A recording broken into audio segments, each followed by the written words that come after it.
Kalau tadi dari sisi user atau calon pembeli itu menguntungkan. Nah, ini bagaimana arahan atau nasihat bagi para developer ini Pak Herman? Baik itu yang mungkin masih main konvensional atau mungkin developer yang sudah bergabung di Asosiasi Developer Properti Syariah. Ini kan kalau melihat tadi lebih menguntungkan konsep properti syariah, apa kira-kira arahan dan nasihat dari Pak Herman? Sebagai pengembang, sebagai developer, kadang kita terlena juga, itu terlena karena beberapa teman-teman saya yang belum bergabung di asosiasi DPS saat ini lagi cukup rumit permasalahannya dengan cerita beliau, sehingga saya mengajak nih teman-teman developer yang mungkin belum bergabung, yuk kita bergabung dengan konsep properti syariah supaya akar permasalahan yang terjadi saat ini bisa kita selesaikan dengan baik, dengan baik, sehingga teman-teman nantinya akan merasakan nikmatnya dengan konsep properti syariah.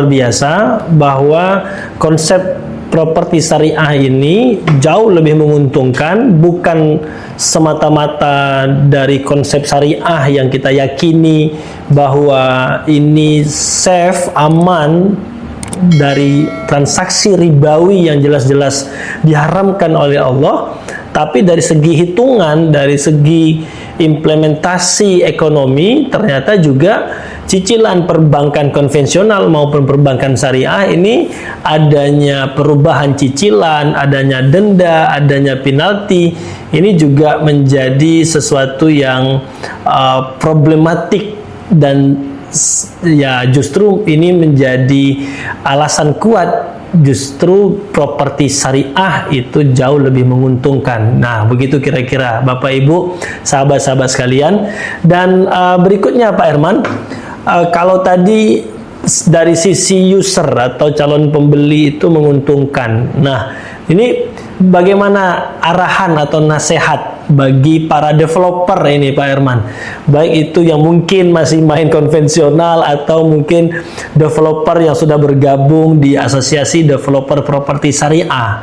Ini kan kalau melihat tadi lebih menguntungkan konsep properti syariah, apa kira-kira arahan dan nasihat dari Pak Herman?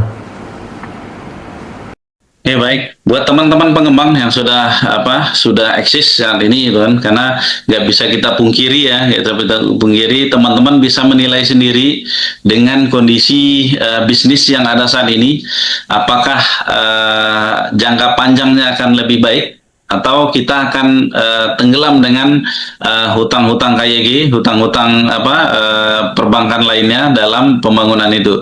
Nah, ini yang harus kita perhatikan. Kenapa? Karena kondisional sebagai pengembang, sebagai developer, kadang kita terlena juga, itu terlena karena beberapa teman-teman saya yang belum bergabung di asosiasi DPS saat ini lagi cukup rumit permasalahannya dengan cerita beliau, sehingga saya mengajak nih teman-teman developer yang mungkin belum bergabung, yuk kita bergabung dengan konsep properti syariah supaya akar permasalahan yang terjadi saat ini bisa kita selesaikan dengan baik, dengan baik, sehingga teman-teman nantinya akan merasakan nikmatnya dengan konsep properti syariah. Kenapa? Karena kita udah nggak tergantung dengan utang-utang lembaga pihak ketiga lagi, gitu, utang-utang ribawi lagi. Kenapa? Nikmatnya luar biasa memang dengan konsep tanpa riba ini, Ustadz Maliki. Kenapa?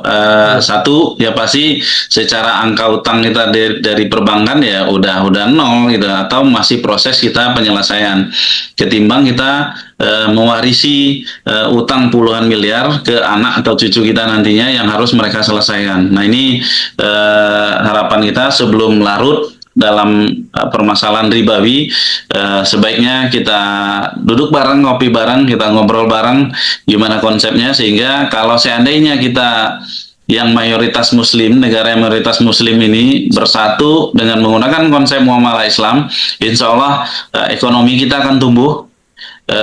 Saya yakin insya Allah akan tumbuh, nggak seperti saat ini yang mengusung kapitalis ya, konsep-konsep kapitalis ya. Apalagi Bapak Ibu sekalian bisa melihat di media sosial atau dimanapun itu ya, petinggi-petinggi kapitalis itu melakukan hal-hal apa itu, merampok negara orang lain gitu kan, menyekap presiden, pemimpinnya itu. Ya itu efek-efek apa ekonomi kapitalis tadi itu. Yang kita sayangkan lagi adalah ini agak melebar sedikit, tapi ada korelasinya dengan properti. Ekonomi kita kadang-kadang terlena dengan hutang-hutang luar negeri.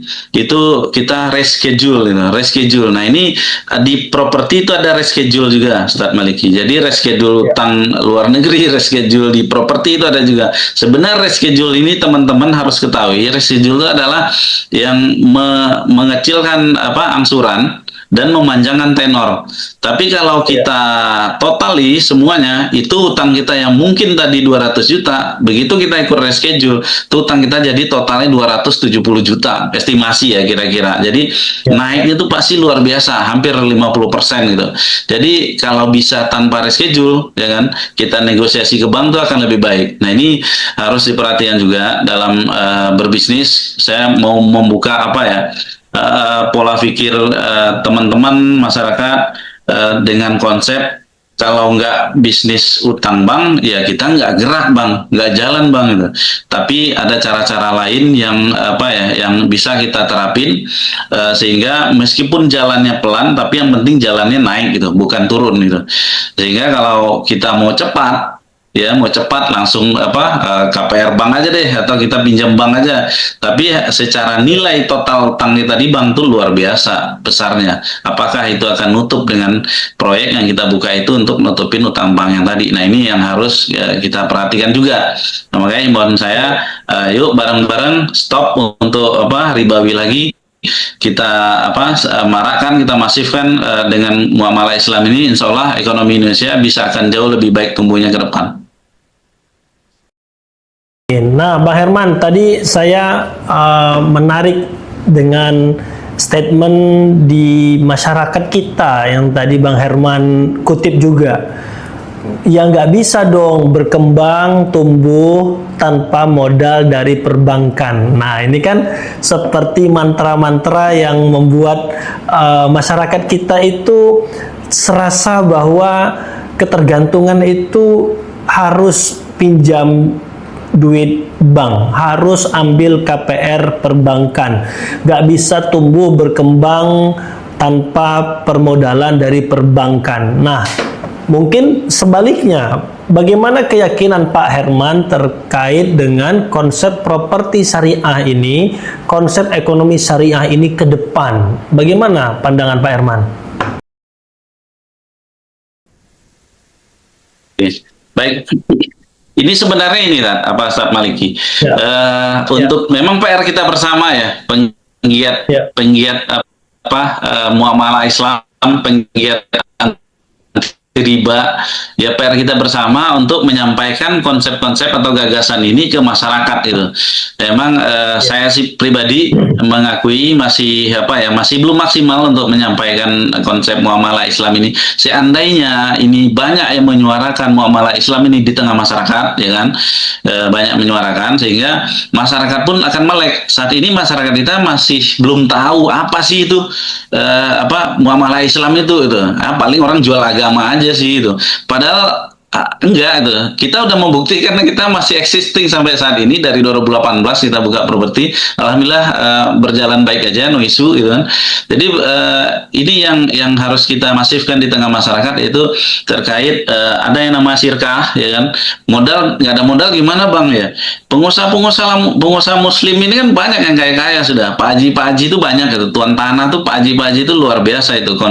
Pengen tanahnya nganggur itu dibiarin. Silakan pemuda-pemuda muslim ini bergerak bangkit, gerakan bisnisnya tanah-tanah nganggur Pak Haji itu kita kerjasama bagi hasil. Ada namanya sirkah, namanya Ustadz Maliki. Sirkah itu dalam Islam tuh kerjasama antara pemodal dan pengusaha. Jadi udah nggak butuh modal lagi itu. Banyak yang pengusaha Muslim ini uangnya nganggur di bank gitu. Nah ini yang kita dorong untuk yuk bareng-bareng kita gerakan muamalah Islam ini bisa tumbuh sehingga sehingga kita udah nggak ada ketergantungan lagi dengan pihak-pihak lembaga yang ribawi tadi gitu. Nah, keyakinan saya kalau selamanya kita bersatu berpadu ya, insya Allah ini bisa jalan. Ustadz Maliki. Masya Allah. Dan optimisme ini seperti yang Pak Herman tadi sampaikan menarik juga. Buat apa kita cepat tapi ternyata menurun, lebih baik kita tumbuh tapi meningkat naik ke atas. Nah, bagaimana dengan konsep properti syariah ini? Motivasi dari Bang Herman, dari Pak Herman untuk teman-teman Asosiasi Developer Properti Syariah sebagai closing statement. Persilahkan Pak Herman.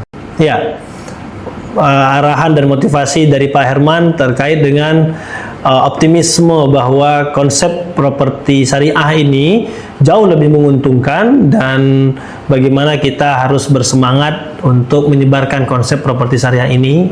Nasihat untuk teman-teman Asosiasi Developer Properti Syariah. Oke, baik. Memang akhir-akhir ini saya sering mendengarkan kabar dari teman-teman atau baik itu syariah ataupun perbankan, properti lagi lesu gitu, properti lagi ini. Nah, poin kita adalah gimana caranya kondisi-kondisi yang tadinya lesu, lemah, letih, lesu gitu. Jadi bisa bergairah lagi gitu, bergairah lagi. Nah, ini yang harus kita kupas juga, tapi mungkin di waktu yang berbeda itu. Ada banyak hal yang kita harus perhatikan ya dalam proses akuisisi lahan. Ya pilihlah lahan-lahan yang memang secara nilai penjualan yang dibutuhkan dan kemampuan masyarakatnya ada di situ. Jangan sampai nanti yang kebutuhan dan kemampuan masyarakatnya nggak dapat gitu. Tapi kita buka konsep yang maunya kita itu, tapi bukan maunya masyarakat. Nah ini yang harus diperhatikan juga. Nah selain itu ya mindset kita harus dibenahin dulu sebenarnya. Sebenarnya ini terkaitnya mindset sebenarnya Ustadz Maliki. Kenapa saya bilang mindset itu? Karena alhamdulillah kita salah satu lokasi kita sold out itu di tengah kondisi teman-teman yang yang banyak curhat ke saya, Bang, nggak ada penjualan, sulit gimana Bang, segala macam gitu. Makanya alhamdulillah kita jalan aja itu. Memang ada jurus-jurus juga, jurus-jurus langit yang mungkin ya sebagai seorang muslim kita ya nggak bisa pungkiri ya, ya kita ya harus ikhtiarnya dikencengin, ya jurus langitnya dikencengin juga, gitu kan. Meskipun dalam kondisi sulit pun ya sedekah lah. Sedekah ke keluarga terdekat kita, orang-orang terdekat kita, atau sedekah dengan orang-orang yang memang membutuhkan gitu. Kemudian ya banyak hal-hal lain yang bisa dilakukan dalam dalam Islam, dalam kita sebagai Muslim, ya tingkatkanlah itu. Dan insya Allah keyakinan mindset yang yang yakin kita bisa naik tumbuh, ya lakukan gitu. Nah memang perjuangan itu nggak mudah emang. Ini terjadi di kami juga itu. Awal-awal buka proyek itu banyak godaan, banyak permasalahan yang bisa yang muncul gitu. Jadi kita selesaikan satu persatu dengan sabar, istiqomah. Alhamdulillah jalan aja. Kadang di kondisi-kondisi tersulit sekalipun sama ini. Kadang-kadang kalau pribadi saya kadang-kadang kita posisi lagi sulit banget gitu karena banyak bayaran atau lain-lain segala macam gitu. Nah di penghujung kesulitan itu muncul kemudahan gitu. Nah ini seru-serunya di properti syariah ini seperti itu sama lagi. Jadi ya tugas kita ya sebagai umat ya jalankan semua yang diwajibkan tadi, lakukan dan ikhlas untuk menerima segala permasalahan. Ya yang penting kita jangan lari dari tanggung jawab. Selesaikan permasalahan itu. Kadang-kadang permasalahan itu ada yang sulit, sedang atau ringan, ya selesaikan semuanya. Meskipun perlahan, ya tinggal dikomunikasikan. Sehingga semua proyek kita bisa berjalan close project dengan baik dan tidak ada cerita-cerita yang miring terkait proyek kita. Harapan kita kayak gitu. Masya Allah, Alhamdulillah, motivasi dan pengingat dari Pak Herman buat kita semuanya bahwa justru kita harus yakin di tengah-tengah kegentingan, di ujung-ujung harapan itu hampir pupus kepada manusia. Justru ketika kita bergantung kepada Allah dengan konsep properti syariah ini, dengan yakin bahwa pertolongan Allah Subhanahu wa Ta'ala itu akan hadir di hadapan kita saat ini. Masya Allah. Terima kasih banyak Pak Herman. Baik, sebelum kita tutup Pak Herman, saya ingin mengundang teman-teman yang ada di Zoom, sekiranya mungkin ada yang hadir dan ingin bertanya atau ingin berinteraksi. Ada Pak Firman dari Riau, ada Pak Farid dari Kaltim, ada Pak Juli Fasmito dari Nganjuk, ada Pak Nasrullah dari Bekasi, kemudian Pak Saifullah, Pak Triagung ya dari Kaltara, kemudian ada dari Kalsel atau Bu Nita, kemudian ada Pak Zorni dari Sumatera Selatan ini ya, kemudian ada Pak Tasmika serta juga teman-teman yang lain. Nah, ini ada pertanyaan masuk di kolom chat, mohon izin. Tadi disampaikan bahwa tidak diperkenankan agunannya adalah surat berharga dari objek-objek yang diperjanjikan. Dengan kata lain, kita tidak diperkenankan menahan SHM. Begitu ya Ustadz. Nah, bagaimana strategi, kapan saat yang tepat untuk serah terima SHM ke konsumen? Mohon pencerahannya dari Pak Tri Agung Juwarno ya, Junarto saya mohon maaf. Baik, dari Pak Tri ini Pak Herman, kira-kira ada tipsnya enggak kalau misalkan tadi SHM-nya kan nggak boleh kita tahan, nggak boleh menyita, nah itu kira-kira kapan nih SHM-nya kita serahkan kepada user atau pembeli? Sedikit tipsnya boleh Pak Herman dikasih bocoran kepada Pak Tri dan teman-teman. Baik, terkait SHM, memang kita nggak boleh tahan, tapi kan dalam prakteknya, dalam proses dalam proyek berjalan itu mungkin ya ada kondisional lokasi-lokasi kita yang saat itu belum selesai. Misalnya kita beli cash bertahap dengan pemilik lahan, gitu kan, otomatis kan sertifikat masih di pemilik lahan atau berbagai macam lainnya sehingga sertifikat masih proses. Tapi untuk proses jual belinya ya pastikan diamankan posisi kita sudah ada surat kuasa jual beli kepada pihak pembeli. Nah, pastikan ada surat kuasa itu. Jadi kita boleh melakukan jual beli meskipun proses pelunasan belum selesai. Nah, ini harus ada. Nah, kemudian untuk sertifikat-sertifikat yang memang yang akan kita serahkan kepada konsumen, pastinya banyak proses ya. Jadi ada proses dari balik nama ke developer, ada proses setelah balik nama, ada pemecahan sertifikat, habis pecah sertifikat ke itu balik nama lagi ke si pembeli. Itu ya silakan teman-teman lakukan itu. Nah, untuk mengkonternya silakan dimasukin di klausul akad jual belinya. Nah, itu harusnya udah ada dimuat di sana terkait proses penyerahan sertifikat itu kapan. Nah, tinggal teman-teman menyesuaikan apakah diserahkan setelah 50% dana masuk, 70% atau pin di notaris gitu. Jadi bukan kita tahan tapi dititip di notaris, atau kalau teman-teman melihat dari si konsumennya udah insya Allah aman, lancar, ya silakan. Kalau mau diserahkan konsumen, teman-teman yakin kalau ada jaminan lainnya, ya silakan ditukar dengan jaminan lainnya. Kalau enggak, ya bisa dititipkan di notaris atau safety box. Kalau saran saya seperti itu, Ustaz Maliki. Masya Allah, baik, Alhamdulillah.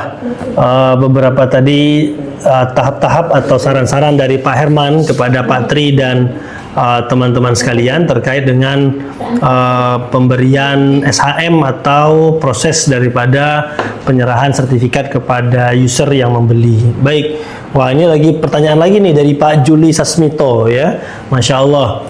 Bagaimana penjualan di proyek Pak Herman? Apakah pembeli membayar tunai atau cash bertahap semua? Bagaimana solusi untuk pembeli yang tidak bisa cash bertahap, hanya sanggup cicilan jangka panjang? Apakah ada pengganti KPR? Nah, kira-kira Pak Herman nih proyeknya cash semua, cash bertahap, atau tenor berapa tahun ini yang paling cepat dan paling lama? Kira-kira boleh kasih bocoran Pak Herman? Baik, Ustaz Maliki, Pak Juli. Jadi lokasi masing-masing lokasi kami itu ada yang penjualannya cash, ada yang cash bertahap, ada juga yang kredit itu. Ada kredit itu ada yang sampai 3 tahun sampai dengan 8 tahun pun ada. Oh, berarti bahkan salah satu di lokasi saya di Samarinda itu ada yang sampai 10 tahun malah. Oke, berarti Luar biasa. berarti dari setiap titik itu ada yang variasi cash, ada cash bertahap, ada yang tenor cicilan gitu kira-kira ya Pak Herman ya? Betul. Sebenarnya gini, ada trik juga yang bisa saya sampaikan terkait proses ini, di mana kadang-kadang konsumen datang ke walk in ke kantor kita itu hanya menyampaikan saya insya Allah baru bisa DP Pak itu. Nah, kita dari tim marketing kita ini yang harus benahi juga mindset ini, sebenarnya agak lari nih, tapi nggak apa-apa, bisa ditebasi. Saya spill dikit aja. Iya. Jadi di spill dikit, di mana CS atau marketing kita jangan fokus kepada galian informasi finansial konsumen itu langsung dipercaya begitu aja itu. Misalnya saya punya uang 100 juta Pak Herman, jangan langsung percaya 100 juta itu. Nah, langsung dinaikin gitu. Pak, seandainya nih Pak, kalau kita naikin ke 500 juta, insya Allah dapat reward apa, atau dapat kemudahan apa, atau angsurannya akan lebih ringan gitu. Dari 100 juta bisa up lagi nggak Pak ke harga 300 juta, atau bisa up lagi nggak ke 250 juta itu. Jadi tetap dimaksimalin negosiasinya sampai ke titik di mana dana konsumen itu maksimal itu di angka berapa, itu akan ketemu nanti Pak Juli. Jadi sehingga jangan langsung ada yang mau cash nih Pak, DP-nya 100 juta, udah langsung terima aja 100 juta, padahal di dalam kantongnya konsumen itu ada 300 juta gitu loh. Harga rumah kita misalnya 500 juta itu, ada 300 juta. Kenapa nggak kita ambil yang 300 sekalian gitu? Nah, ini harus dan proses negosiasi dan cara-cara teknik ini harus kita lakukan juga sebagai pengembang. Gitu. Mungkin bisa dikupas di Masya Allah. Podcast berikutnya. Siap, Masya Allah. Alhamdulillah, terima kasih banyak Pak Herman, terima kasih banyak Pak Juli, terima kasih banyak juga Pak Tri dan Bapak Ibu yang hadir di forum Zoom, serta juga tentunya kepada para pemirsa Asosiasi Developer Properti Syariah Channel yang hadir di YouTube. Dan insya Allah kita akan berjumpa kembali di podcast berikutnya. Dan gak terasa ini sudah hampir 50 menit kita bersama di dalam Zoom ini, dalam program ini, dan kita semakin yakin bahwa kalau dihadapkan KPR perbankan konvensional, KPR perbankan syariah, atau KPR properti syariah yang diusung oleh developer properti syariah, insya Allah kita yakin yang diusung oleh properti syariah, Asosiasi Developer Properti Syariah, jauh lebih menguntungkan baik di dunia maupun insya Allah di akhirat. Masya Allah. Terima kasih banyak Pak Herman, jazakumullah khairan. Sehat-sehat selalu Pak Herman. Amin. Masya Allah, ini sekjen kita ya, dan insya Allah kita akan menyapa para pemirsa sekalian lagi di sesi-sesi berikutnya. Mungkin ada yang ingin disampaikan terakhir Pak Herman? Bapak Ibu yang menonton podcast ini, percayakan kepada pengusaha-pengusaha muslim kita yang saat ini lagi gencar untuk mensiarkan muamalah Islam ya. Kalau bukan kita yang dukung, lalu siapa lagi yang dukung? Saya yakin teman-teman pengusaha properti syariah, pengusaha-pengusaha yang mengusung muamalah Islam itu goalnya cuma satu, pengen muamalah Islam itu berdiri di Indonesia. Jadi kita nggak mengusung lagi konsep kapitalis lagi gitu. Sehingga yang adil buat umat itu sebenarnya konsep muamalah Islam ini. Ya kalau Bapak Ibu yang di luar sana nggak mendukung, lalu sampai kapan kita akan terlena dengan konsep ekonomi kapitalis, dan itu akan tumbuh terus gitu. Kalau nggak kita support, nggak kita dorong konsep-konsep syariah ini, ya mereka nggak akan maju, sulit maju ya. Jadi bantu muamalah Islam ini bisa tumbuh, bisa berdiri, kasih kepercayaan, dan insya Allah saya yakin penggiat-penggiat muamalah Islam ini nggak mau juga untuk untuk memunculkan masalah, menimbulkan masalah, tapi pasti mereka goalnya adalah pengen muamalah Islam itu bisa berdiri di Indonesia. Nah, yuk kita bantu, kita support. Banyak kok konsep-konsep properti syariah yang real syariah, yang berdiri amanah, dan jangan sampai kita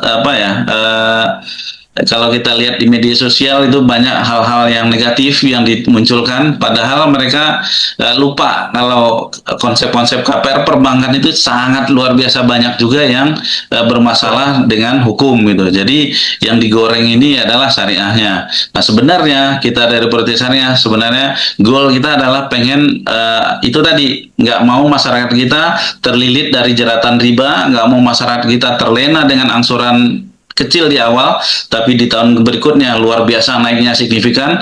Gak mau masyarakat kita punya rumah, enak-enak punya rumah, udah beli rumah, habis itu ekonomi menurun langsung disita. Padahal di Properti Syariah masih ada kompensasi, negosiasi dengan developer, akhirnya kita masih bisa menyelesaikan hutang piutang kita ke developer itu tanpa ada proses sita. Jadi sangat luar biasa konsep Properti Syariah ini. Jadi Bapak Ibu yang di luar sana belum tahu Properti Syariah, mau spill atau mau lihat gimana sih Properti Syariah, mau kepo itu, silakan pantengin terus channel Asosiasi Developer Properti Syariah, dan banyak proyek-proyek member kita yang sudah berada di Sabang sampai Merauke, dan alhamdulillah semua amanah, nggak ada yang bermasalah ya. Pun ada masalah-masalah kecil dan itu pasti udah bisa diselesaikan dengan baik-baik gitu. Jadi yuk support muamalah Islam sehingga masyarakat kita yang dominasi oleh Muslim ini memastikan bahwa yang megang tampuk properti terbesar di Indonesia itu ya umat Muslim juga itu ya. Jadi kita sebagai bangsa yang terbesar umat Muslimnya, ya pastikanlah konsep pemegang properti terbesarnya itu ya umat-umat Muslim yang dengan konsep-konsep syariah tadi. Kurang lebih itu Ustaz Maliki. Masya Allah, terima kasih banyak Pak Herman Dahyar. Masya Allah, terima kasih banyak Pak Herman Dahyar, Sekjen, Sekretaris Jenderal Asosiasi Developer Properti Syariah. Terima kasih banyak juga kepada para pemirsa yang hadir di Zoom maupun live di channel Asosiasi Developer Properti Syariah di YouTube, dan tentunya juga insya Allah berjumpa kembali dengan kami dalam program-program yang mencerdaskan umat untuk membebaskan dari jeratan riba dan mengembangkan konsep properti syariah. Mudah-mudahan apa yang kita kaji bermanfaat. Mari sama-sama kita tutup dengan doa kafaratul majlis. Subhanakallahumma wa bihamdika asyhadu an la ilaha illa anta astaghfiruka wa atubu ilaik. Saya Muhammad Maliki beserta tim yang bertugas pada hari ini mengucapkan ribuan terima kasih dan mohon maaf atas segala kekurangan dan kesalahan. Berjumpa kembali dalam podcast berikutnya. Assalamualaikum warahmatullahi wabarakatuh. Waalaikumsalam warahmatullahi wabarakatuh. Terima kasih banyak Pak Firman, terima kasih banyak semuanya Pak Nasrullah. Sama-sama semuanya.